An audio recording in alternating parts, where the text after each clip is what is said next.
Thanks very much for coming. My name is Brian Traynor. I'm the director here at LMU of the Academy of Catholic Thought and Imagination, which is a relatively new center on campus.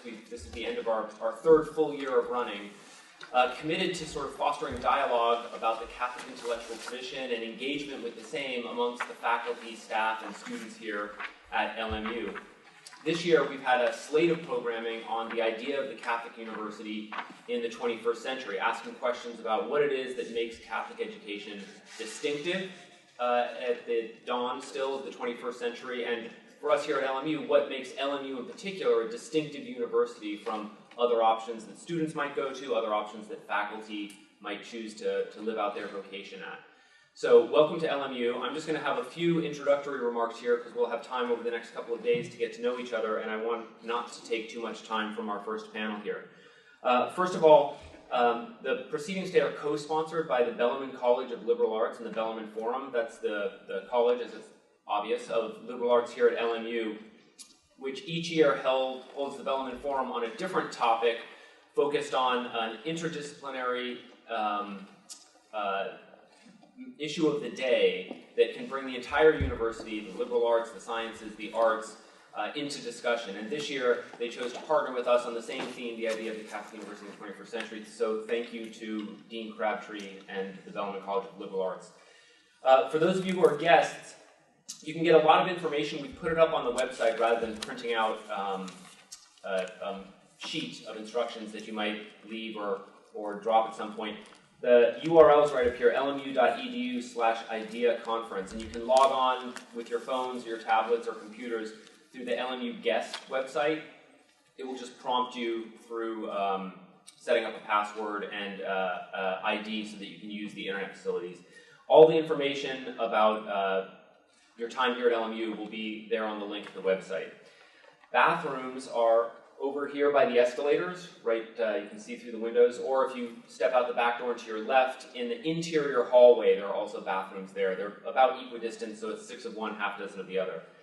We've also got a room on campus that if anyone needs to sort of get some space away from the chaos of an active campus and look at their notes, get their game face on before their presentation, ECC 1857 is on the ground floor in the middle of the building, and we've got signs up that will direct you to that room if you need to step away and get some time. I want to thank a couple of people here. First of all, Kat Brown, who's the program director of ACTI, and Emily Reyes, who's the senior administrative coordinator. They really help run the day-to-day show here, and I feel guilty at every one of these events because I know afterwards people will say, "Oh, congratulations, Dr. Traynor, good conference." It's really the two of them. I'd get up and do introductions. They do a huge amount of it, along with our graduate assistants and our undergraduate assistants who do a lot of work as well.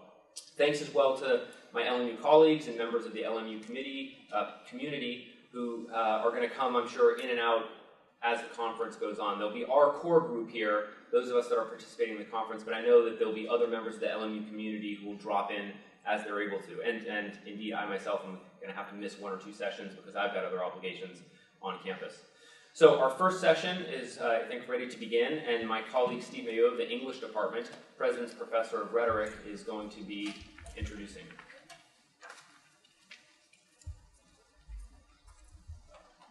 Thanks, Brian.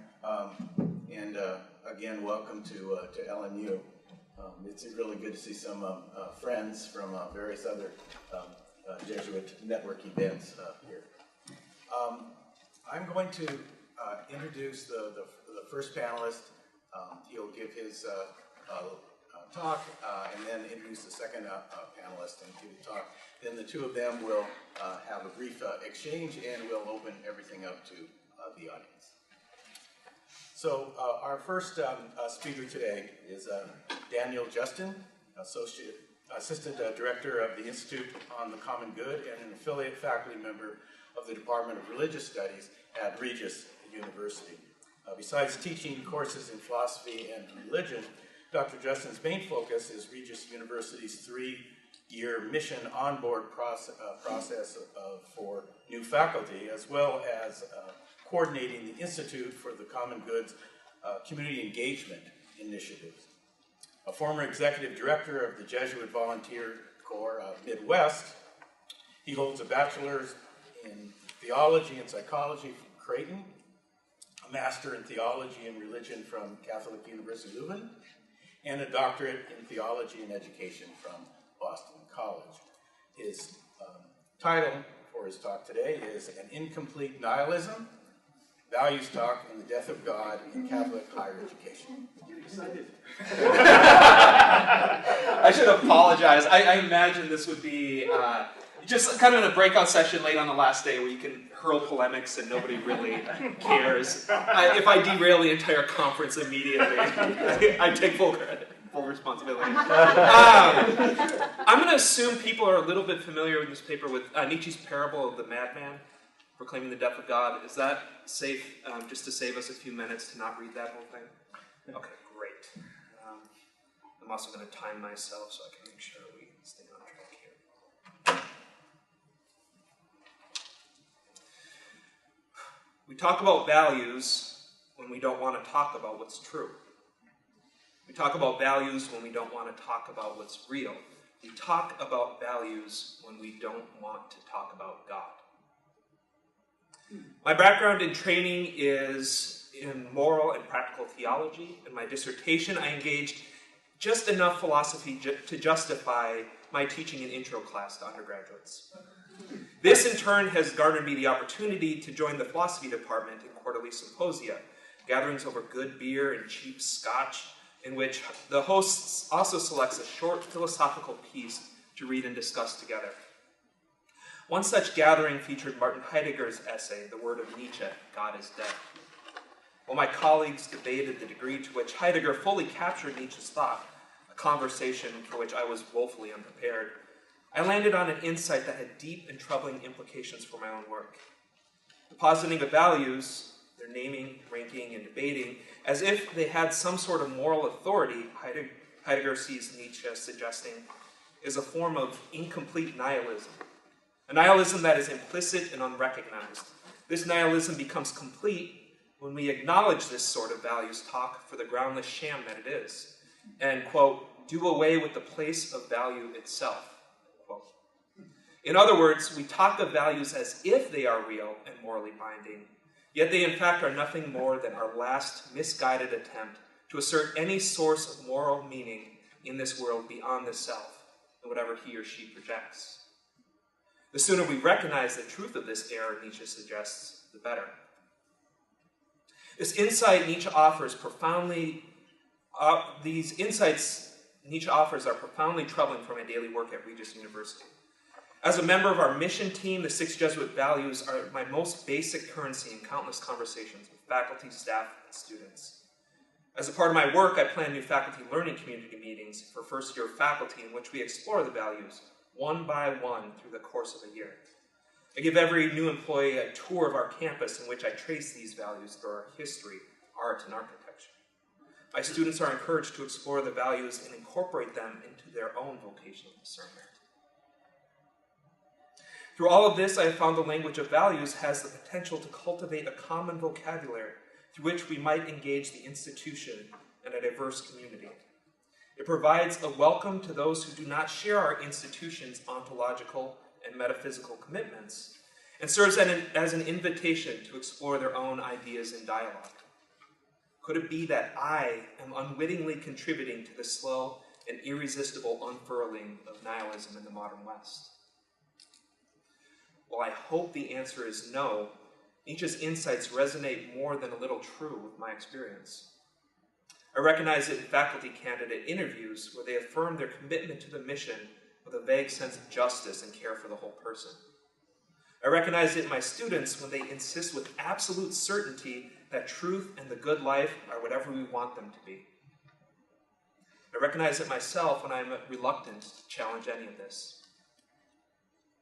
My goal in the limited time I have today is to briefly lay out the key themes and movements in Nietzsche's argument as articulated by Heidegger. This essay has become a central text to understanding Nietzsche's concept of nihilism and the death of God, demonstrating that Nietzsche was not only proclaiming the decline of Judeo-Christian belief, but the very loss of metaphysics. I will draw out implications for Catholic higher education, even if we do not fully accept his radical conclusions. I will next bring these insights into conversation with philosopher Charles Taylor's attempt to identify and navigate our secular age. Taylor, I will show, identifies several similar themes and challenges in our late modern world, yet nevertheless insists on the possibility of theistic belief. After briefly engaging these two in direct conversation, I will offer practical insights for the future of Catholic higher education. Values language, it seems, is here to stay, yet how we engage it will largely determine whether our institutions, in a historical moment of both market-driven strategies and alternative facts, remain places where we can make the radical claim that at least some things are still real. Begins, of course, with the madman, lighting his lantern in the bright morning hours. Is it too hard to imagine that rather than the market square, we might find him at any one of our colleges or universities' squads? Can we see him there calling out, "I seek God, I seek God"? Could we not similarly see our own faculty and students standing around laughing? Yet, what does it mean to kill God? How could it be that we are God's killers? To understand the depths of Nietzsche's critique of our modern world, we must first grasp the full meaning of this passage and some foundational terminology in Nietzsche's lexicon.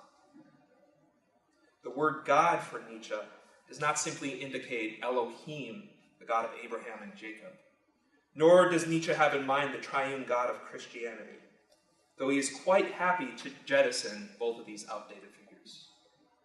The madman was not simply announcing the passing of an enchanted world into a secular age.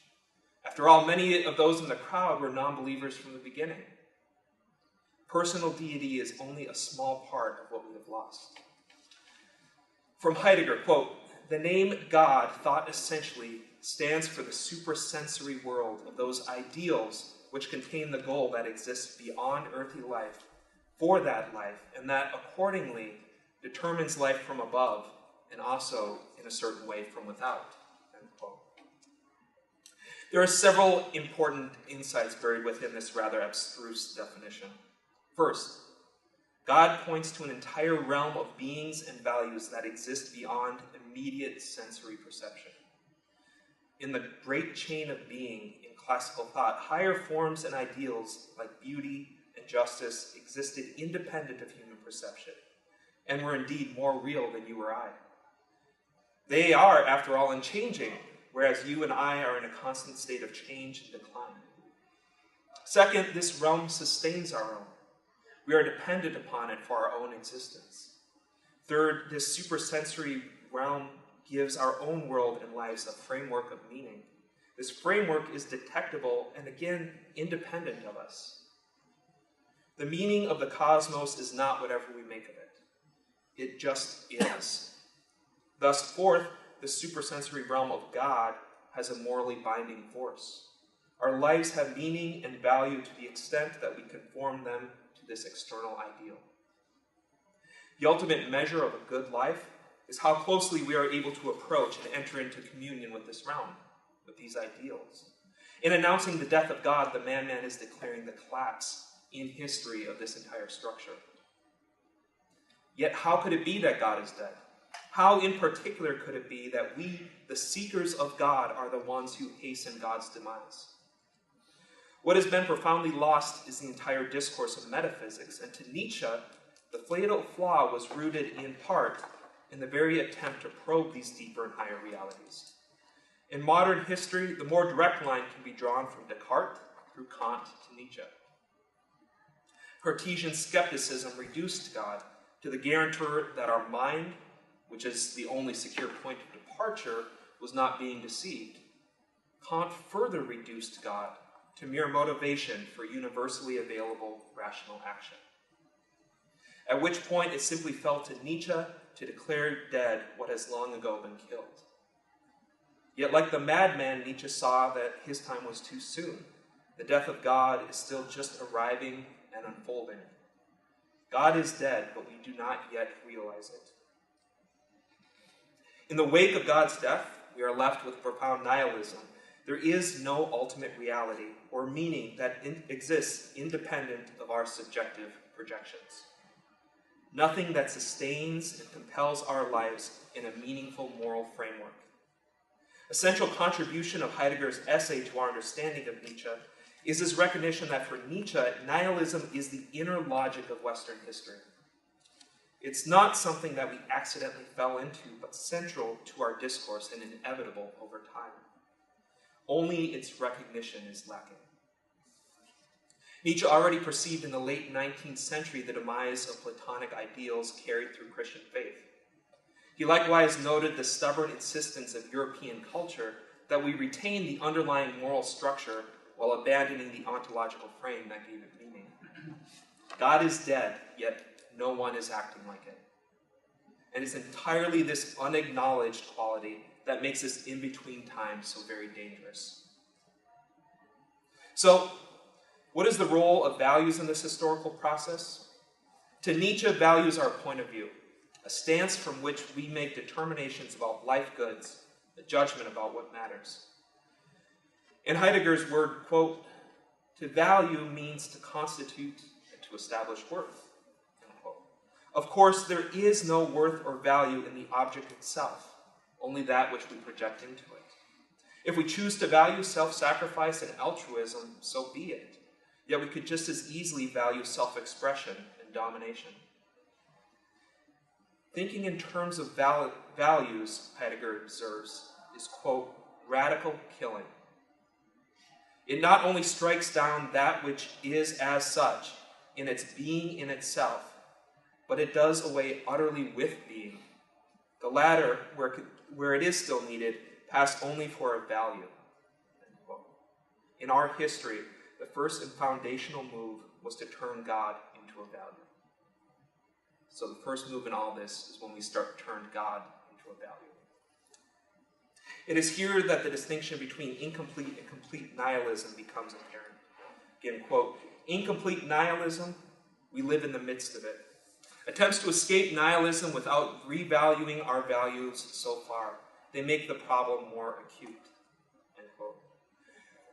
While we have happily released ourselves from the burden of a binding, ontic reality, we have not yet accepted the full weight of responsibility. Rather, we continue to posit values as if they have the authority and weight previously attributed to God. We speak of solidarity, pura personalis, and the magis as if they are real beings with binding force. Yet we could just as easily swap these values for a host of others. Our nihilism becomes complete when we fully acknowledge and accept the counterfeit foundation upon which these are built. Complete nihilism rejects the supersensory realm altogether, leading to a revaluation of all values. It takes ownership of and embraces our radical freedom to determine value. It further emphasizes those goods that most sustain our capacity for freely determining our moral code. For when we freely select, shuffle, and dismiss moral values, by what standard do we do so? To Nietzsche, the standard is the preservation and enhancement of life. In other words, the will to power. For Nietzsche, there is no homeostasis. Life is either increasing or declining, and to stand still is to decline. Far from rare or accidental, will to power is, to Nietzsche, the fundamental driving force of nature and history. We cannot condemn or deny it any more than we ought to condemn a lion for pursuing its prey. Will to power, Heidegger persuasively argues, is Nietzsche's metaphysics, the foundation upon which all reality is grounded and finds its meaning. Thus Heidegger summarizes, quote, inasmuch as Nietzsche understands value as the condition, having the character of a point of view of the preservation and enhancement of life, the will to power is revealed as that which posits point of view. This will to power is the ground of the necessity of value positing and the origin of the possibility of value judgment. End quote. It is only when we recognize will to power as our fundamental reality that the phenomenon of value positing becomes intelligible. Positing values is the fundamental expression of our will to power. This shift to values talk is an integral transition in history, is a shift away from external authority towards self-ownership. Indeed, values to Nietzsche are prior and more fundamental than being itself. The version of reality we accept is that which coheres to the value system we espouse. We define reality based on our values. Imagine presidential politics in a context like this. To be certain, for Nietzsche, not only is all this inevitable, it moves us in the right direction. Nietzsche's only lament with values talk is that it doesn't usually go far enough in recognizing the radical nihilism embedded within. Killing God is undeniably a mighty task, yet those who follow after shall be part of a higher history in which we might bravely stare into the abyss and fashion authentic individualism from ultimately meaningless existence. There never was any God, no supersensory realm of being and ideals. Our own comfort with the language of values and inner moral code make this clear. All that remains is for us to face the truth squarely and shoulder on. If Nietzsche is right, the consequences for our institutions, students, and collaborators are perhaps clear, yet nevertheless bear exploring. Which to first offers some reflections on the subjective experience of the self in such a context. I will then examine the challenges facing those of us tasked with ensuring the Catholic character of our institutions.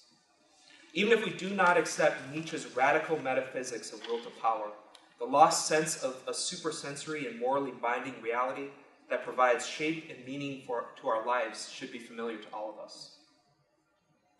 What is perhaps most immediately apparent in this context is the pervasive relativism we find in our student bodies.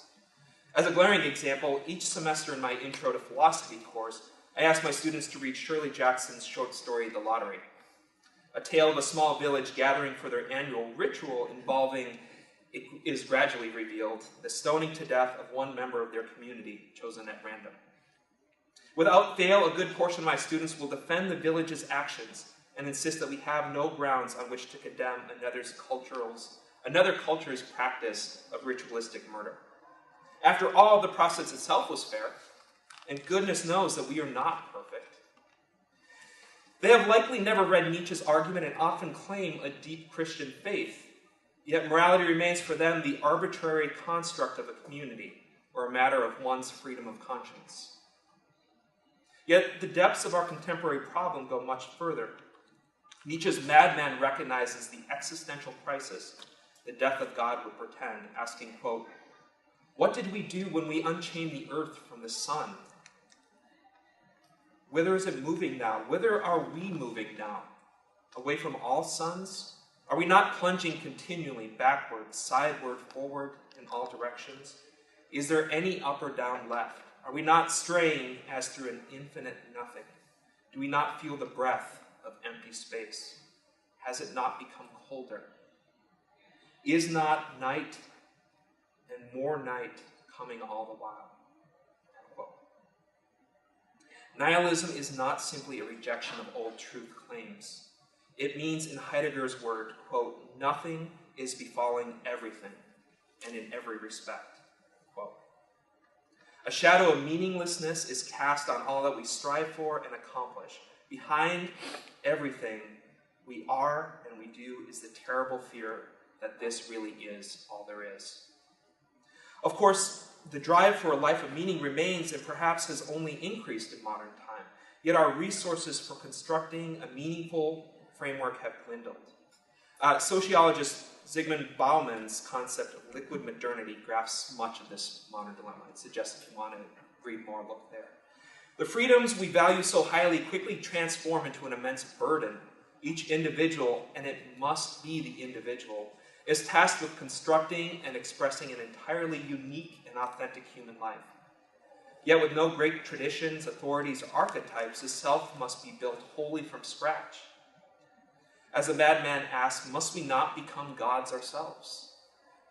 It's not surprising then that the consumer-oriented marketing is quick to offer the source of meaning and authenticity for which we so desperately long, all for a reasonable cost. Our quest for moral and spiritual values becomes, in the end, a simple hunt for economic value. Some consequences for our Catholic institutions are likewise immediately apparent. The death of God is, alas, bad for the brand. Nietzsche is speaking of something far more fundamental than mere secularization, though. But that is undeniably a consequence of creeping nihilism. What might not be so immediately apparent is the risk we run when framing our mission conversations in terms of values. As I mentioned earlier, the values are my preferred means of engaging students, faculty, and staff. They provide a shared and affirming language through which to communicate our history and vision to those who do not share our ontological commitments. Yet there is a vacuousness about the values that I'm sure many of you recognize. Construed broadly enough, all that we do fits somehow into our mission. For example, I recently spoke with a faculty member who related that 2 students in her Master's in Nonprofit Management course hope to start their own 501c3 organizations, both in the name of social justice. One will be working for the legal protection of unborn children, while the other will be striving to ensure safe and legal access to abortion. What in this context does social justice even mean? Ultimately, if I had to guess how our institutions might one day disaffiliate from the Catholic Church, I would not expect it to involve a wholesale rejection of our values. Rather, it would occur in the name of our values. We would begin, I expect, by affirming a set of values, most likely justice and education of the whole person. As long as our students, staff, and faculty embrace these commitments, however defined, we would accept their rejection of the metaphysical assumptions upon which they're grounded. In time, however, perhaps a generation or two, we would find that our affiliation with the Catholic Church in fact detracts from our commitment to justice and care for the whole person. Besides, these stubborn insistences on ontological truths have no place in a pluralistic society. Thus, it is necessary in the name of justice and care for the whole person that we distance ourselves from the institutional church. Perhaps all of this is anxiety bordering on paranoia. It is worth considering, though, that in Nietzsche's eyes, our encouraging of our students to articulate their own moral code is cultivating within them their will to power. Moreover, attempts at forming them in our own values is itself an exercise of our will to power. Now, there are alternative reads on our contemporary situation. It is possible to engage our lost sense of the supernatural while still affirming a moral realist perspective. It is here the work of Charles Taylor is particularly insightful. Taylor's magisterial A Secular Age has garnered much attention and a Templeton Prize for his deep engagement with secularism in our contemporary context. Not simply the decline of religious influence in the public sphere or in private practice, but rather the conditions of belief today. Like Nietzsche, the question for Taylor is not simply the future of organized faith communities, but the very possibility of locating power and meaning in a transcendent reality. The challenge, as Taylor perceives it, is not simply that science and reason have displaced the authoritative role of religion. Rather, our secular age has its roots in a much more fundamental question of moral identity. To fully understand the dynamics at work in a secular age, one must look to the account of moral identity that Taylor develops in the first 100 pages of his earlier work, Sources of the Self. I do not have time at present to fully develop Taylor's argument here, but those who are interested may want to read my recent article in the Journal of Jesuit Higher Education. I'll plug the journal as well. But I do flesh out much more of Taylor's system there if you're curious in learning more. Taylor's task is to develop a middle way between Platonic metaphysics and the radical subjectivism of Nietzsche and his successors. Both accounts, Taylor argues, fail to fully consider our lived experience as beings in the world. When we fully attend to our moral phenomenology, our experience of valuing, we find an experience in which both objective and subjective elements are vital. It begins, in Taylor's account, with strong evaluations that, quote, involve discriminations of right or wrong, better or worse, higher or lower, which are not rendered value by our own desires, inclinations, or choices, but rather stand independent of these and offer standards by which they can be judged, end quote. At the heart of our identities are life goods and commitments that we experience as having some grounding in objective reality, worth independent of our projections. We do not choose them, but rather in some way they choose us. Not all objects and choices rise to meet these criteria, but that's precisely the point. We do experience some goods as qualitatively higher. Moreover, we judge the moral worth of our own life and those of others based on our proximity to these goods. These goods are central to making meaning of our life and work, yet they often remain unarticulated. It is only when they are challenged either from within or without that we must begin to reflect more deeply on the origin and orientation of these judgments. So doing, we tap into what Taylor calls hypergoods, his name for values that we are so fond of ranking and debating. It's still beyond these lie, from Taylor's purview, constitutive goods. More than just another layer of values, these goods are experienced as the source of goodness itself. Plato's form of the good certainly fits this definition, as does the God of Christianity. Yet Taylor likewise discerns a similar dynamic in almost all mature moral systems, be they capitalism, Marxism, or perhaps Nietzsche's metaphysics of the will to power. With this framework established, Taylor proceeds to trace modern manifestations of the self in secularism. In each, the primary thrust is moral in nature. Our contemporary sense of self is rooted in new images of human flourishing. Images that emphasize radical reflexivity and authenticity. Our secular age is likewise rooted in new images of human flourishing. To the moral framework outlined in Sources of the Self, Taylor adds in secular age a vision of fullness, saying, quote, "Somewhere in some activity or condition lies a fullness, a richness that is in that place. Life is fuller, richer, deeper, more worthwhile, more admirable, more what it should be. This is perhaps a place of power. We often experience this as deeply moving, as inspiring. Perhaps this sense of fullness is something we just can catch a glimpse of from afar. We have a powerful intuition of what fullness would be, were we to be in that condition, of peace, of wholeness, or able to act on that level of integrity or generosity, or abandonment or self-forgetfulness." End quote.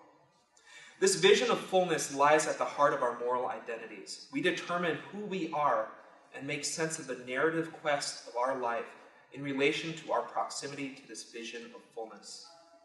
To summarize a nearly 800-page book, our secular age is one in which, for the first time in history, it is possible to imagine this sort of fullness with no reference to the transcendent. The task of Catholic colleges and universities today is to facilitate in our students a deeper engagement with our moral imaginations, with our imagination of this fullness. Before concluding with some practical applications, it's necessary to briefly put Taylor and Nietzsche into direct conversation. The question ultimately is whether or not to trust our moral experiences in the world. Taylor believes that his moral phenomenology is the best available account of our lived experience, and it is only by attending to both the subjective and objective dimensions of our strong evaluations that we can fully understand human experience. To not critically examine our experiences as engaged moral agents is a sort of quote-unquote willed inarticulacy. Of course, to Nietzsche, the entire conversation is yet another sign of incomplete nihilism, a fatally flawed attempt to locate meaning and truth where there is none to be found. I cannot attempt to resolve this impasse, but I have a strong suspicion which side will ultimately prevail. It will be the one who most convincingly portrays human fullness to a disillusioned world. There is something undeniably romantic about Nietzsche's Übermensch, the one who can courageously stare into the abyss and fashion an utterly unique and authentic life. The only hope for theistic belief is sharing a story and vision of fullness that's utterly dependent on God, yet every bit as compelling. So where do we go from here? This paper alone is unlikely to bring to an end the values taught in Catholic higher education, or even my own work. While it may be wise to consider a shift towards speaking about institutional charisms or my own preferred language of virtue, The most immediate task is to be more mindful of the ways in which we employ the language of values. Critically, we must always insist that the values emerged from an experience of an ontological reality. Moreover, the values are incomprehensible, fully divorced from these origins. Catholic philosopher Jacques Maritain, who was deeply involved in composing the UN Declaration of Human Rights, once famously observed that in a globally pluralistic context, it was difficult but possible to come to agreement on what human rights we have. They just could not talk about why we have those rights. It is essential that we talk about why we value what we do. From the Catholic perspective, for example, human dignity is rooted in being made in the image and likeness of a God who is triune, who is community. Thus, human rights, as the U.S. bishops' document Economic Justice for All so eloquently states, quote, are the minimum conditions for life in a community, end quote. They do not belong to individuals qua individuals, but because we are social and political animals made in the image and likeness of God. In a similar way, we must trace the historical and theological roots of our values. This does not imply that others must accept, let alone embrace, these foundations.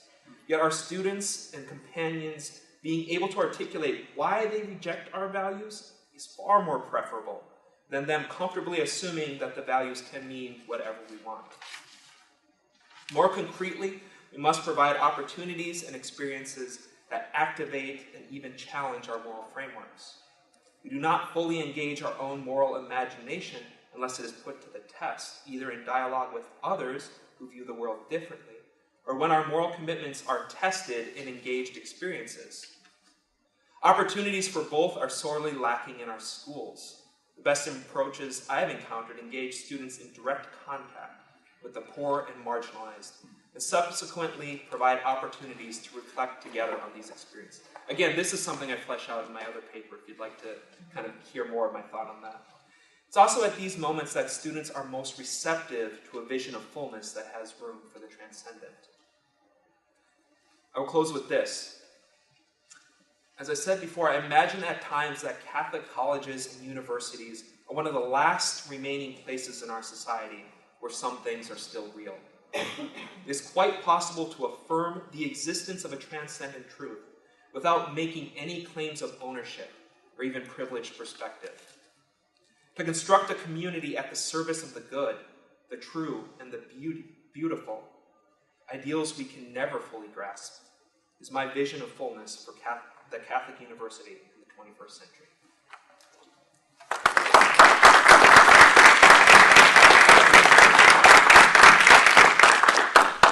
Thank you, Daniel. I'm just going to introduce our next speaker from here.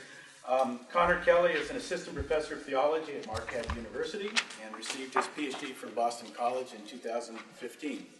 He's a Catholic theological ethicist who works at the intersection of fundamental moral theology and applied ethics. His research focuses on the process of moral discernment in ordinary life on both the personal and the social levels. He's published in journals such as the Journal of Feminist Studies in Religion and the Journal of Religion and Popular Culture, has essays forthcoming in the Journal of Catholic Higher Education and in Springer's Handbook of Virtue Ethics in Business and Management. His ongoing projects involve research into the nature and operation of structural sin, theological significance of work and leisure, and ethical issues in public health. His paper is entitled The Necessity of the Humanities at a Catholic University, a Theological Defense. Very much. I apologize, I've got a bit of a cold, so I will try and power through and hopefully be intelligible nonetheless. And also, I myself for the benefit of keeping us on task. From the Jesuit Ratio Studiorum to John Henry Newman's The Idea of a University, the humanities have played a pivotal role in the idea of a Catholic university. While this remains true today, the Catholic University's commitment to the humanities is under increased scrutiny in a contemporary context that is ever more skeptical of the value of the liberal arts as a whole. As a result, every Catholic university now faces the question why it bothers with the humanities. And in response, many will be tempted to downplay or diminish the role the humanities play in their curricula, likely out of some combination of pragmatism, necessity, or fatigue.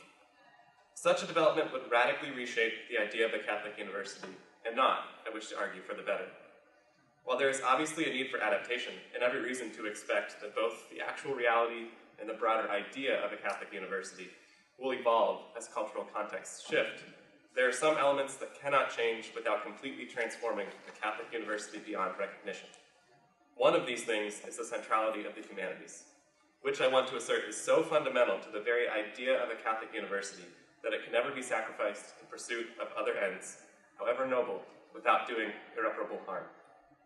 In order to make my case, I will appeal to the discipline I know best, theology. From my vantage point as a theologian, there is something about the theological purpose of a Catholic university and the theological potential of the humanities that makes these two things inseparable. My paper is basically an explanation and defense of this assessment in two parts. The first part addresses the idea of a Catholic university today in a fashion that is both top-down and bottom-up. On the top-down side, I consider what it means for a Catholic university to be an institutional component of the larger Catholic Church, drawing on an ecclesiologically rooted theology of institutions to articulate a universally applicable definition of the role of a Catholic university. At the same time, I want to recognize the various ways in which a singular vision like this can have multiple instantiations. So I also consider on the bottom-up side how the lived experience of Catholic universities throughout the United States meshes with the universally applicable description. In the second part, I then discuss two ways that the humanities play an essential role in the realization of this universal mission. This involves the consideration of how the humanities can function as a hedge against utilitarian reductionism, as well as an analysis of how the humanizing function of the humanities serves an eminently theological goal. When we finally get to the conclusion, then I will explore, however tentatively, the practical potential that this understanding of the centrality of the humanities has for the idea of a Catholic university in the 21st century. To begin, when John Henry Newman proposed the idea of a university in 1952, he envisioned a singular idea for a singular Catholic university. While his proposal has tremendous influence on Catholic higher education, it continues to offer a challenging vision with which Catholic universities ought to grapple even today. The landscape has obviously changed, and so his vision, however necessary, is no longer a sufficient condition for the definition of a Catholic university. This is especially true in the United States, where the Catholic university takes on a plurality of forms. Consequently, a working description of the idea of a Catholic university in the 21st century requires a rather different approach than the one developed by Newman. In order to address the idea of a Catholic university today, I begin with the presupposition that one of the things that makes a university distinctly Catholic is that it has some intentional connection with the Catholic Church. I do not make this as an unqualified assertion. There are many ways of building what I call an intentional connection with the Catholic Church, and no two Catholic universities do this in the same way. But all of them, despite their diversity, do somehow present a link to the Catholic tradition and its ongoing conservation and even development within the institutional church. Canonically, this is true by definition. The Code of Canon Law asserts that, quote, no university is to bear the title or name of Catholic university without the consent of competent ecclesiastical authority, meaning that some degree of institutional approval, at least at the point of an institution's original founding, is an essential element of a Catholic university. Ex Corde Ecclesiae is even more direct on this point. Quote, every Catholic university, without ceasing to be a university, has a relationship to the Church that is essential to its institutional identity. In terms of seeking the least common denominator that connects all Catholic universities, then, some form of connection to the institutional Church is a reasonable place to start. Significantly, at the same time that Catholic universities are connected, somehow, to the institutional Church, they are also institutions themselves. I recognize that there are multiple definitions of the term institution, and so this terminology could mean a variety of things. But if one simply takes a structural perspective and recognizes the complex organizational structure of a university today, it is unquestionably the case that Catholic universities are institutions in our colloquial sense of that term. Notably, this more colloquial understanding is exactly the sense that most readily applies to the idea of an institutional church, which, as Cardinal Avery Dell has explained, quote, defines the church primarily in terms of its visible structures, especially the rights and powers of its officers. It is in this sense that I think we can understand the Catholic university as a Catholic institution, and therefore an institution of the institutional church. This description is more than just a mouthful, though. It is an assessment that shapes the very idea of a Catholic university, because Catholic institutions have a distinct role to play in both the church and the world. To understand what I mean, consider the work of ecclesiologist Richard Gallardi, who has developed a theology of institutions that, although originally described in relation to Catholic healthcare institutions, has direct relevance for the world of Catholic higher education as well. Ghilardi considers the development of the church itself as an institution and explains that the original purpose of developing its institutional structures was to ensure that the Catholic community had, quote, the means and resources for fulfilling its mission. Specifically, he argues, institutional structures allowed for a more effective engagement with the world by mustering resources and prioritizing their application toward direct, discrete issues like healthcare, education, and other things that he would call a pastoral response to the needs of a wounded world. In this sense, he explains, quote, it is through the church institutions that the church continues the mission and ministry of Jesus in the world.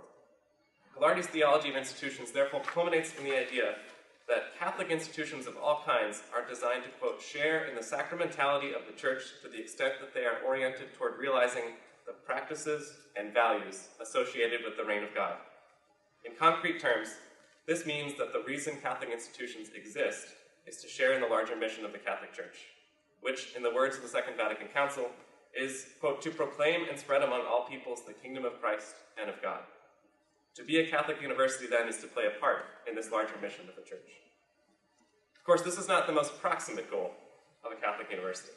Even at the theoretical level, a Catholic university exists, in the phrasing of Ex Parte Ecclesiae, as, quote, a place of research where scholars scrutinize reality with the methods proper to each academic discipline and so contribute to the treasury of human knowledge. This is a more immediate purpose for Catholic universities, qua universities, and it is further specified by individual universities in their institutional mission statements. Effectively, these statements outline the most proximate purpose of an individually Catholic university, and so they represent a valuable resource for evaluating the idea of a Catholic university that I have just proposed here, because in the spirit of John Rawls's reflective equilibrium, they offer an opportunity to test theory against practice. When one turns to this practical level, one finds what I would call bottom-up support for the notion of a Catholic university as an institution that shares in the larger mission of the Catholic Church. Let me give you a few examples. First, the institution where I teach, Marquette University, defines its mission as, quote, the search for truth, the discovery and sharing of knowledge, the fostering of personal and professional excellence, the promotion of a life of faith, and the development of leadership expressed in service to others.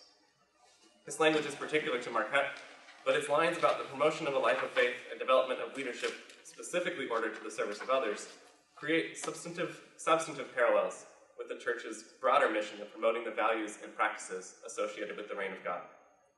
Similarly, the mission statement of the university where we are gathered here today speaks of three pillars: the encouragement of learning, the education of the whole person, the service of faith, and the promotion of justice.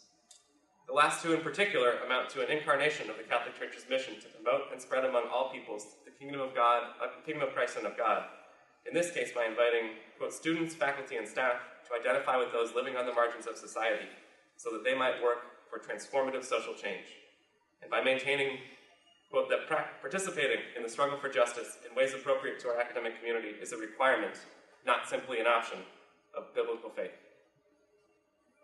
Moving beyond the Jesuits to consider a different type of Catholic university, the University of St. Mary in Leavenworth, Kansas, sponsored by the Sisters of Charity of Leavenworth, commits itself to, quote, educating students of diverse backgrounds to realize their God-given potentials and prepares them for value-centered lives and careers that contribute to the well-being of our global society. Meanwhile, the largest Catholic university in the country, DePaul University, insists, quote, the DePaul community is above all characterized by ennobling the God-given dignity of each person through a sensitivity to and care for the needs of each other and of those served, with a special concern for the deprived members of society. Given that care for and accompaniment with the marginalized was a central element of Jesus' proclamation and enactment of the reign of God, these two mission statements show a familiar alignment with the larger mission of the Roman Catholic Church. I could easily go on, but you probably grasp my point, which is that the description of the idea of a Catholic university based on the theology of institutions is not some abstract foreign concept imposed on Catholic universities in the United States, but is instead a fairly accurate reflection of what Catholic universities here are already doing. As a result, this definition is a viable one for the 21st century, specifically in the United States, where the idea of a Catholic university must acknowledge and ideally accommodate the institutional diversity of contemporary Catholic higher education. That this one description might allow for a multitude of instantiations is thus an asset of the appeal to the theology of institutions. Yet allowing for local variation is not all that this idea of a Catholic university can accomplish. In direct affirmation of the Catholic Church's understanding that difference coexists with and supports unity, The theology of institutions allows for the specification of some elements that ought to be present in all Catholic universities as a corollary of their theological purpose. One of these elements is a consistent emphasis on the humanities. If a Catholic university is an institution within the larger Catholic Church, and therefore an organization that shares in the mission of the Church itself, then the humanities are properly described as an indispensable part of the Catholic university, a piece that cannot be removed without undermining the very nature and purpose of the Catholic university itself. Ultimately, the Catholic university cannot fulfill its theologically derived mission without the humanities. Before I proceed any further, this seems as good a time as any to discuss what I mean by the humanities. Here I treat the humanities as the subset of the liberal arts that focuses on what it means to be human, which in practical terms means the contemporary disciplines of philosophy, theology, literature, history, foreign languages, and the arts, as well as a few other disciplines that are not always so clearly defined. For example, I could imagine communications as defined in certain universities fitting within this kind of vision. This list is more illustrative than comprehensive, however, since the main concern is not which individual disciplines constitute the humanities, but what features unite them all. And the key distinguishing feature, as I said, is the use of critical inquiry to examine what it means to be human and to live a fully human life. Given this definition, the humanities serve two functions that make them essential for the institutional mission of the Catholic University. First, they challenge utilitarian reductionism, and second, they facilitate the development of truly human capacities in our students. As I will now explain, both of these are necessary functions if the Catholic University is to realize its theological purpose as a Catholic institution in our present age. The first indispensable role of the humanities lies in their ability to serve as a hedge against utilitarianism. In many ways, utilitarian reductionism is the cardinal temptation, if not the cardinal sin, of contemporary U.S. culture. This is especially evident in public discourse, where everything gets cast in starkly utilitarian terms. To give but one example, consider the ongoing debates about immigration in our country. On the one hand, proponents of a more restrictive immigration system tend to argue that this is necessary to improve wages for American workers, while on the other hand, proponents of more inclusive immigration policies typically assert, at least publicly, that this approach is better for the U.S. economy as a whole. This trend could be seen quite readily in the discussion of the controversial RAISE Act, which took over headlines last fall after receiving the president's support. And it can also be seen today in disputes about DACA. Although both sides on this issue are as polarized as ever, they seem to agree on this one thing, namely that the terms of their debate are supposed to be based in economic utility. Somehow in our public discourse, we seem incapable of saying that there might be a value that goes beyond mere economic benefits of a particular policy. This situation is bad for democracy, but it is also problematic for an institution whose fundamental mission is to witness to the reign of God, because the values and practices of that reign defy a utilitarian calculus. To state the incompatibility succinctly, the economic utilitarianism at the heart of our public discourse suggests that the value of people and things can always be defined in monetary terms. This approach both assumes and reinforces the notion of the human person chiefly as homo economicus, that is, as an economic being whose only rational way of proceeding is to act in accordance with his or her own self-interest. The fundamental claim at the heart of Jesus' proclamation of the reign of God, however, is that there are goods whose values cannot be cast in worldly terms. Recall, my kingdom is not of this world. Furthermore, Jesus' ministry of the reign of God, up to and including his death on the cross, revealed that selflessness is the defining value in this reign. Indeed, on the basis of this testimony, the Catholic Church defends a vision of the human person that stands in stark contrast to the self-interest of homo economicus, famously asserting in Gaudium et Spes that, quote, the human person, who is the only creature on earth which God willed for itself, cannot fully find himself or herself except through a sincere gift of self. It is hard to imagine how one might internalize these values and thereby live out the practices associated with the reign of God without somehow first coming to the conclusion that there is more to life than just making money. Unfortunately, this is not an easy conclusion to arrive at in our current social context. Fortunately, the humanities offer a practicable solution for two reasons. First, the humanities challenge the trend towards utilitarian reductionism by their very nature. The study of the humanities, as numerous politicians like to point out, is not oriented to job readiness or vocational training. In crudely economic terms, the humanities do not make sense. Of course, there are a number of people who would contest this interpretation, and I imagine that every one of us can conjure up images of people, maybe ourselves, who readily champion the humanities to prospective students, and especially their parents, by emphasizing how much employers want to hire well-rounded humanities majors, and or by recounting stories of how some of the most successful people in the world studied philosophy as undergraduates. Generally, the statistics back these stories up, but they do not capture the true nature of the humanities, for these benefits are extrinsic to humanistic studies. Whereas some technical or professional degrees have this sort of economic success as their raison d'etre, studies in the humanities aim at a different kind of outcome altogether. They are, as Martha Nussbaum said in her classic defense of the humanities, not for profit. Yes, graduating with a humanities degree might lead to better employment outcomes, but this is an accidental, not substantial property of the humanities. That distinction makes the study of the humanities especially important in a Catholic context, for one cannot simply explain the presence of a theology or an arts requirement in the core curriculum through an appeal to economic utility. There must be something else going on, and so by giving the humanities a certain pride of place, Catholic universities prompt their students to assess value in something other than economic terms. As a result, they use the humanities to lay the groundwork for fulfilling their institutional mission as a sacrament of the reign of God. Second, the humanities also undermine utilitarian reductionism through their specific content. I know I said the key unifying feature of the humanities is their intentional focus on the question of what it means to be a human. But within their exploration of that question, there is also another unifying feature, which is the promotion of the transcendentals. Truth, beauty, goodness, these are all inescapable in the study of the humanities because they are ascribed to the essence of a life worth living.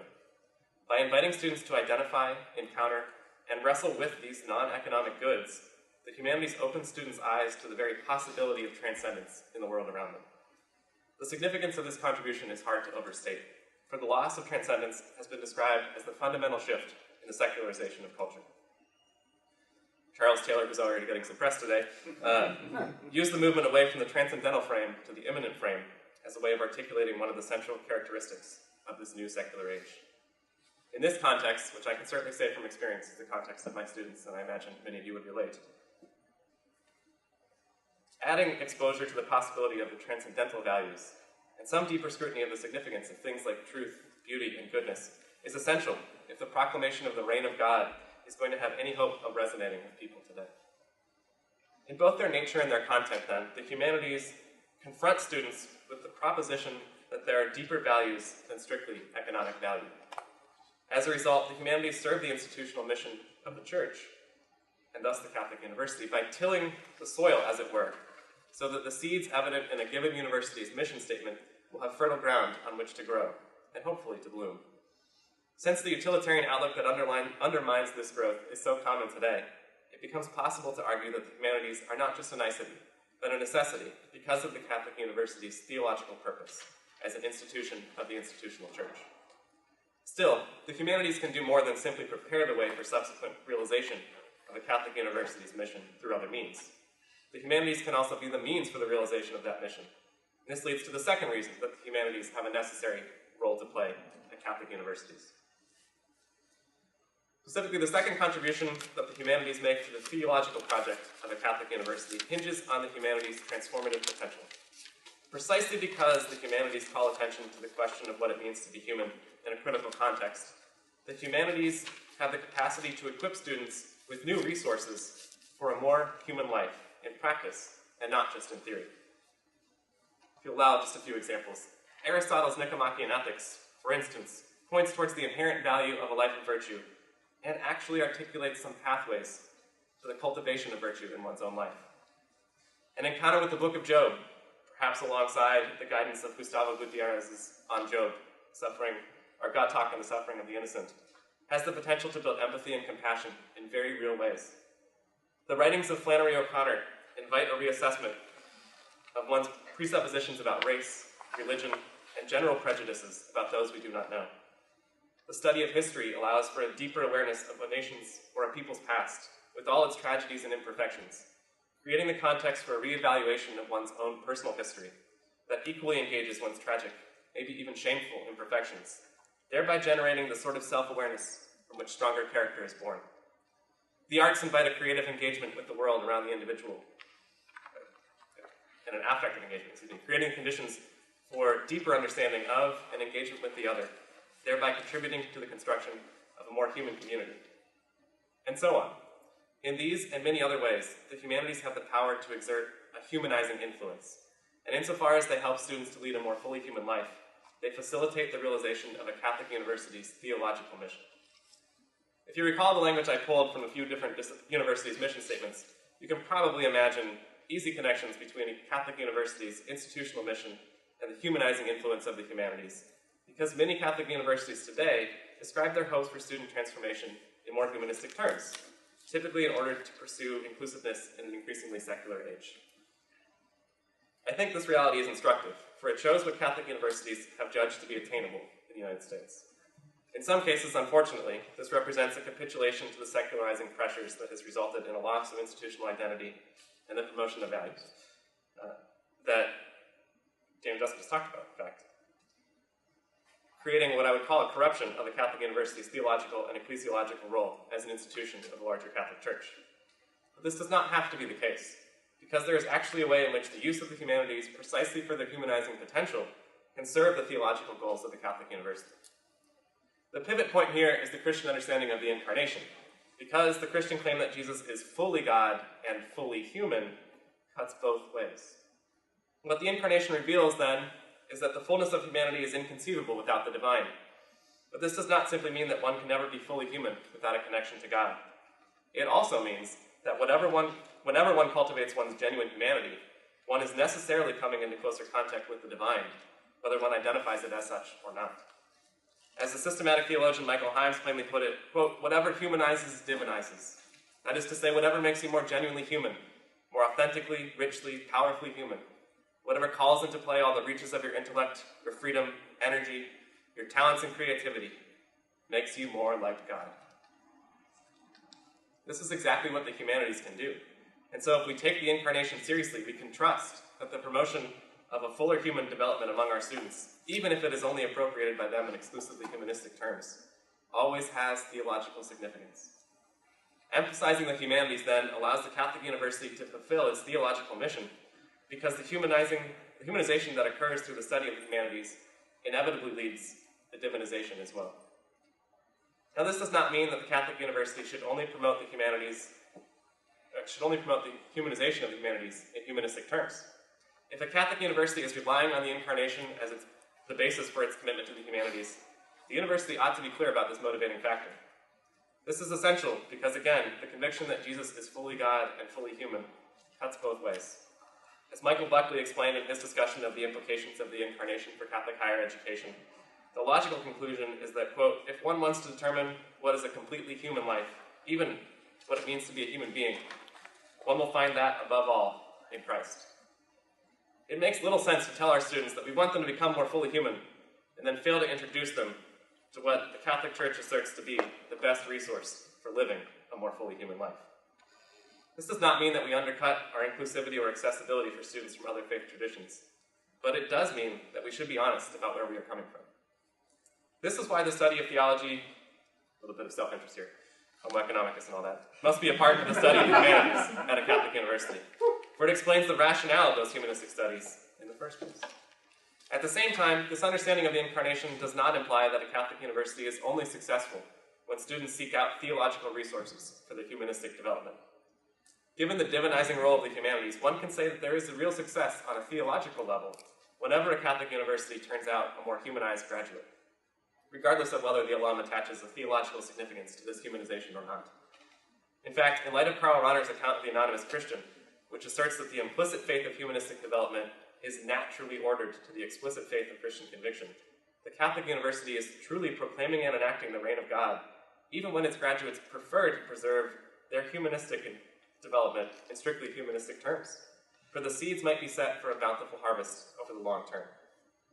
This, I think, makes the project more palatable in today's context, and that observation leads to my conclusion here. What I have proposed is an eminently theological understanding of the very idea of a Catholic university, one that, on the basis of the theology of institutions, gives the Catholic University a decidedly theological purpose. What I have tried to articulate, however, is that this emphatically theological purpose can be fulfilled, largely though not exclusively, through the work of the humanities, and is therefore not limited to the discipline of theology. The advantage of this approach is that it creates a kind of flexibility that makes the project of a Catholic university appealing to people of all faiths, or no faiths at all, and allows everyone to participate in that project, a project which, again, is emphatically theological. The disadvantage, of course, is that the promotion of the humanities for their humanistic potential runs the risk of undermining or obscuring the very theological purpose they are meant to serve. Consequently, this vision does not look exactly like the idea of a university that Cardinal Newman proposed, for he wanted an explicit relation of all these humanistic and other studies to their religious significance. I see a way, however, that the proposal I've put forth here might actually serve as a closer parallel to Newman's model, although I have no misconceptions about its distance from Newman's original plan and the idea of a university. The overlap, I think, is in the singular orientation of the Catholic university. Newman's idea depicted a university where everything was moving toward a theological convergence, where the disciplines of philosophy and theology ensured the university was a true university and not a multiversity. Today, with our rather extreme disciplinary specialization, the risk of fragmentation is arguably greater than it was in Newman's time. But we have less capacity to use theology or philosophy as the sole driving force. For one thing, a lot of universities would lack the buy-in for such a comprehensive project. For another, very few Catholic universities would have enough philosophers or theologians on their faculty to staff the necessary courses to implement Newman's original vision. Although that's easy to fix, there are plenty of us out there. This is very true. Hiring vendors are great, do it. In the absence of this capacity, the humanities more generally might serve Newman's unifying function, if only the various disparate disciplines within the contemporary Catholic university could agree to support humanization of their students as a common goal. While I'm certain this pursuit of curricular unification would still be difficult to achieve, from my vantage point, it certainly seems more feasible than enforcing theology or philosophy as a unifying discipline. Provided a Catholic university can be clear and upfront about the theological rationale for this approach, especially through its required theology courses, it can do this in a way that is faithful to its theological role as an institution of the institutional church. It may not be exactly Newman's idea of a university, but it just might work as the idea of a Catholic university in the 21st century. Thank you.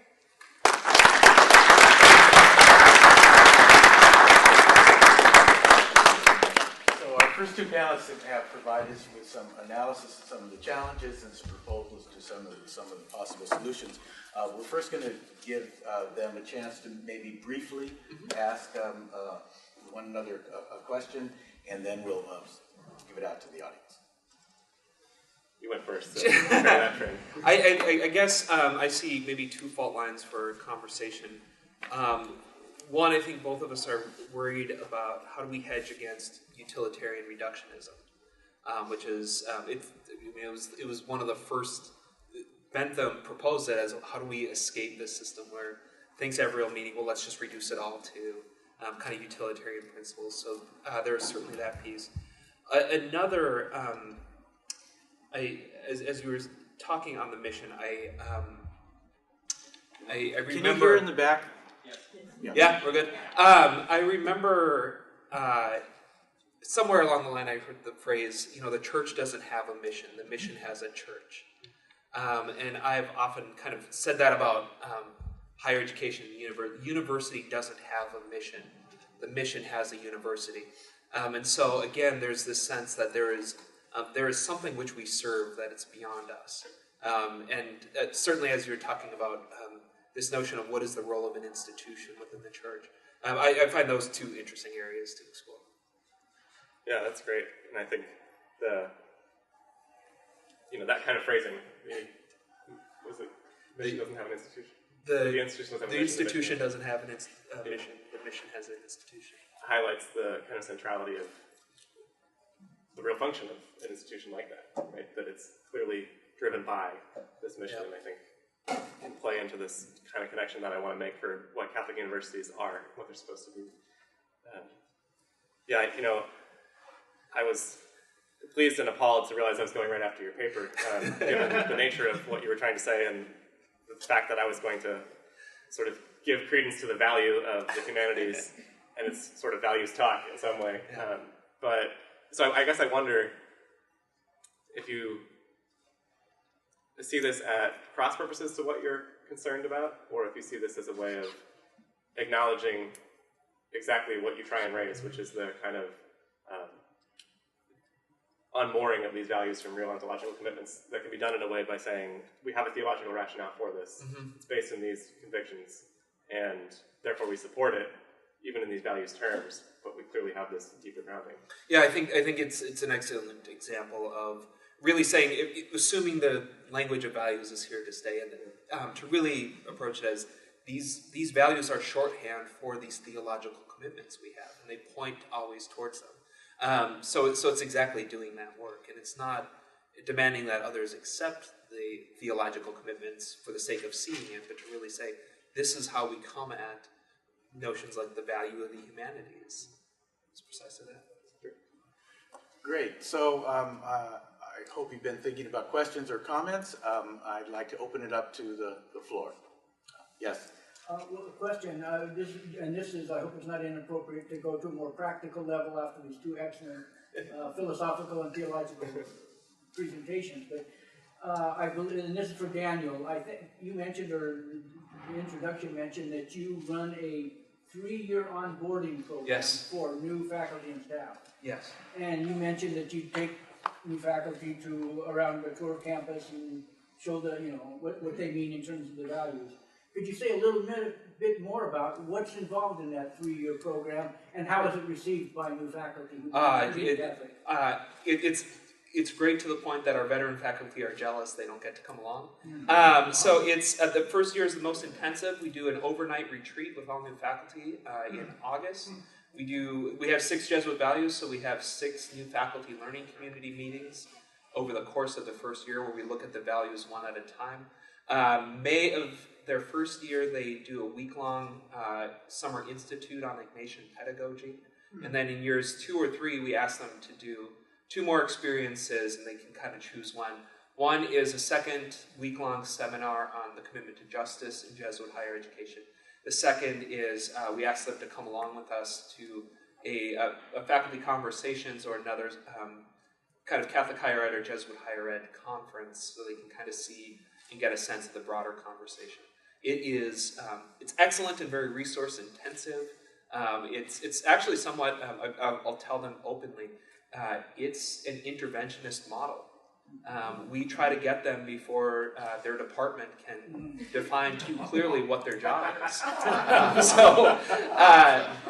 But it is, so it is in those conversations that the values are the currency, but it's also in that process of really tracing the theological foundations of them, really trying to get them to the sense that on the one hand, there's space for them, but on the other hand, it's not up to them to define the values entirely. And their response is very say positive. Someone that's not at all Catholic or yeah, or we're actually. I just set a meeting. I have some veteran faculty who help plan it. We've had a Jewish woman help us the last couple of years, along with a few spiritual seekers and a Buddhist. I have a Muslim who's going to help us lead the program this next year. So it's certainly not limited. In fact, most of the people help leading it are not Catholic. But the response is very positive if it's done the right way. If there's a way to talk about your tradition that honors it, but at the same time does not kind of force people into your boxes. Brian? And thanks very much. This is a question that came to mind when Daniel was speaking, but really I think both of you would be able to address it. So one of the challenges, I think, when we have the kind of conversations we're having is articulating the intermediate steps to get from here to there, right? The more robust sense of mission, the more shared sense of mission that a lot of colleges are looking for. And so when you were speaking about Charles Taylor, it seemed like on your reading of him, this idea that nihilism or relativism shouldn't have a would be rooted in these sort of positive experiences of something like the transcendent. But I wonder, especially in my teaching of students, but sometimes in my interaction with colleagues as well, I go the other route. I'm wondering what you think about this. I looked at experiences of injustice and desolation, to use kind of Ignatian terms, and try and press my fellow faculty members or my students to say, well, why exactly is this injustice unjust? Yeah. And ultimately, I share, I think, your convictions that if you can maintain a dialogue with someone, if you keep pushing them, they're going to come up against something beyond themselves, something transcendent. And And I wonder if that might be the place to take the first step towards a more robust sense of shared mission, which is just to try and get people on board with some sort of commitment to something beyond themselves, something transcendent, without a fixed sense of that yet, just a feeling sense of that. So I wonder what you think about that. I think that's great, and that sort of describes my approach to teaching theology to undergrads, most of whom come in and are like, really, we're doing this? And I basically say, yeah, we're doing this because, look, you need to think about these things precisely for this reason. And so I don't appeal to injustice, but I would definitely agree that that's a good way to go. I typically appeal to the thing that brought them to the university in the first place, which is, how many of you have a plan for after you graduate? What do you want to do? And they're all like, oh, I want this job. And so we get into this conversation of, well, great, why do you want that job? And someone will say, I want to be an engineer. Great, why do you want to be an engineer? Well, I want to help people. Oh, that's wonderful. Why do you want to help people? Because I think it's the right thing to do. Well, why is that the right thing to do? And about 3 or 4 questions in, they're just like, okay, you got me. I don't know why. I don't know what I'm doing with my life. And the way I kind of connect that is to say, okay, you really do have reasons for that. But those reasons are not the kind of reasons that you can just draw out and sort of list in this chart of strictly rationalistic reasons. Like, you have a reason that goes beyond reasoning. But I'd be a little bit worried in that sense that you could come up against a kind of secular Aristotelian answer where the final response is because it makes me happy. Right? But why? Right? What is it about you that makes you happy that way? Right? So, I think what I've been able to do, at least in the times when I've had that conversation with students, is to push them to the point where they say, yes, there's something else out there. And I say, well, you need to think about what that other thing is. And we're going to be talking about a long tradition that's tried to answer what that thing is. And you don't have to agree with that tradition, but it's got a whole lot of resources that can help you think through that question. And I usually kind of close by saying, you're going to have plenty of time at this university to think about what it is that you're doing. You're not going to have nearly enough time to think about why you're doing it. And that's what this class is for. And so in that sense, I think I see a lot of parallels to what you're trying to do, which is to say, what's really motivating this? And, my ultimate point is, yeah, you have something of ultimate concern, as Paul Tillich would call it. Might not call it God. The Catholic tradition is going to call that God, and let's have a conversation about those two things. Yeah, I think, I do think, from Taylor's perspective, the key is to activate the moral framework. And it is often encounters of injustice, or just encounters of difference that might activate that framework. And that creates the space for the conversation. So there's a nice talk he gives of Catholic modernity, where he really says, we need to affirm these commitments. They come in with, modernity has given us a sense of universal altruism and human rights. These are good things to confirm, but then begin this conversation around what does it take to sustain these ideals. One that I would say 2 things. I have found it really helpful to push students to the point that they're burnt out and kick them while they're down. So usually I've had a chance to do a year-long service learning course, and it's usually February, and this was especially in Boston, when the tea is broken, they've made no difference, nobody's thanking them for the great work they're doing, and then you give them Ivan Illich's To Hell with Good Intentions, just to really point out that, that this isn't a short-term fix. That creates a space for really engaging a deeper moral tradition. They just need more resources than they have at hand. In the hypothetical, there's usually a sense of, oh yeah, I've got enough of a sense of human beings have a certain dignity or something. I don't need to engage it. It is that practical experience of really engaging those things, and that's actually where even if they're not going to buy into the Catholic tradition. They might find the language of the Catholic social tradition very helpful in making meaning of their own experience. So it might be very positive, wonderful experiences that activate that framework and that get them to start testing those boundaries, but it is often encounters of injustice or encounters with their own privilege that make them step back. Yes. Hi, I want to thank you both for your talks. My name is Jennifer Clancy, and when I speak later in the conference, I think it's going to be clear, Conor, that there are some major, we are working on very similar questions and projects. So I want to start by saying that, but I also want to start with one observation and then to press you on a point, and it's not one of these practical things. I'm not one of these practical. I'm going to give a practical talk, but I'm not a practical person. Lately on the practical stuff, but not on the abstract. The point at which I just want to comment is I think it's really whenever we say, yeah, we're connecting with the Jesuit tradition starts with the Ratio Studiorum, and we still do the humanities today. Well, there's a pretty big gap between, I'm in New Testament, so yes, I've worked with Greek since I was 18, and I work with a certain set of canonical texts, but that's not what we're doing in the humanities today on our campuses. I really don't think Newman would recognize what we're doing in the humanities today. So I think we need to, it's a kind of a more complicated thing.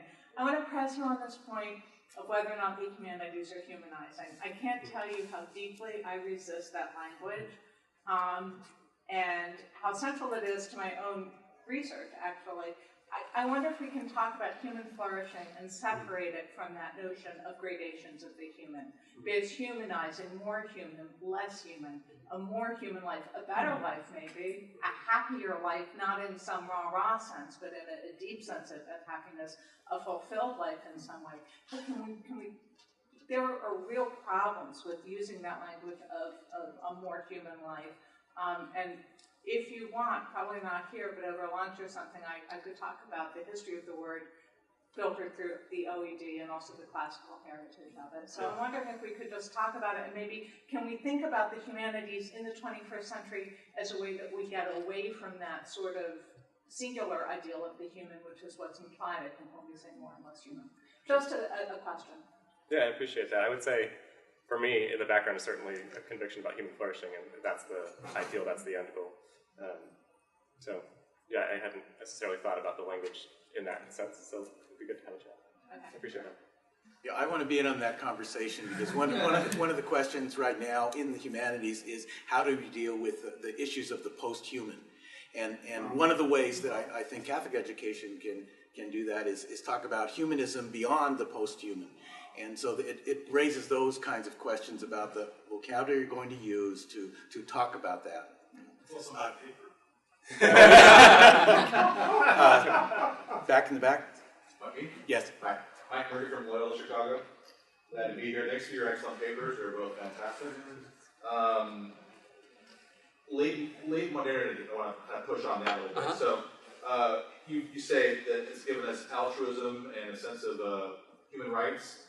It's also kind of systematized slavery and eugenics. The Enlightenment model is sometimes spurious. So I think our students, the millennials of the Z's, are we calling them the Z's? What comes after Z?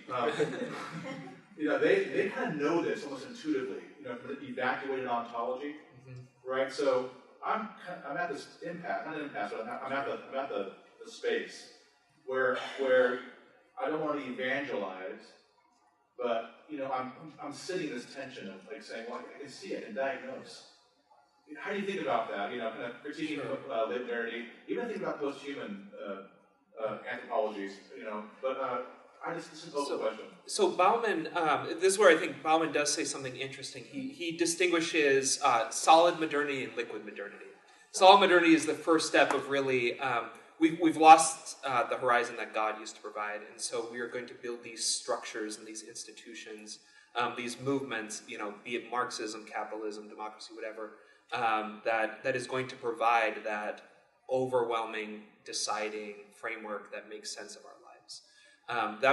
That has largely been lost, and what we have now is the liquid modernity, where those institutions have all been torn down, and everything's left is the individual. And we're anemic to any sort of an institutional affiliation. And so he works with some of that practice. And now one of the interesting moves that he makes early on is he says, in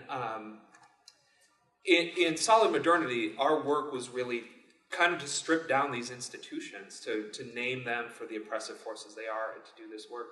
And in liquid modernity, the real radical move is to try to build anything anymore, to try to build any sort of institution, any sort of a project.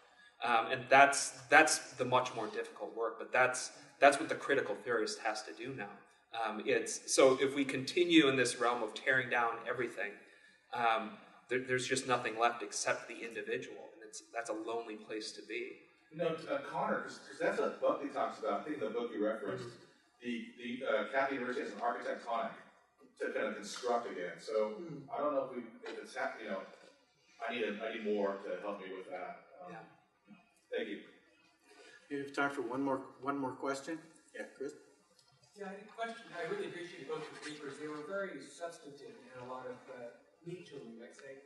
And I guess what I'm worried about is the opposite kind of error, which neither one of you fell into. You might call it mission dilution.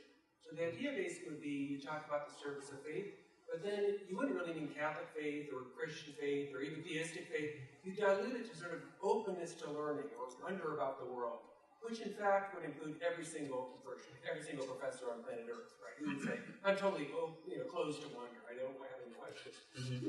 Or you say, well, we're for the promotion of justice. And as you both know, that has a very rich and substantive content in the Catholic intellectual tradition. But you dilute that down too, where you just say, well, we're for justice. And again, you'd say, the atheistic communist, the libertarian capitalist, and the believing Catholic, well, they all can share for that. And again, one professor in the country would say, I'm against justice, none.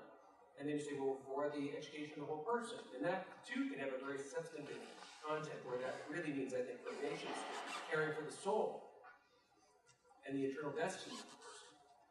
But you can water that down. You say, well, that really means for us we care for students. And again, virtually any worthwhile professor in the world, at least will say that he or she cares about students. So I guess what I'm wondering is, do you have any resources for combating mission dilution and for forwarding a kind of more rich, substantive conception of mission that I think sounds like both of you will have, that kind of more rich, substantive conception? I think your program sounds perfect for this, actually.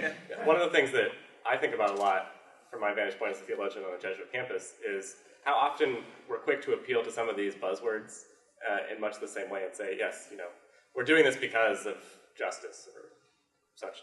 And, I wonder how often there's some kind of content, actual content behind that.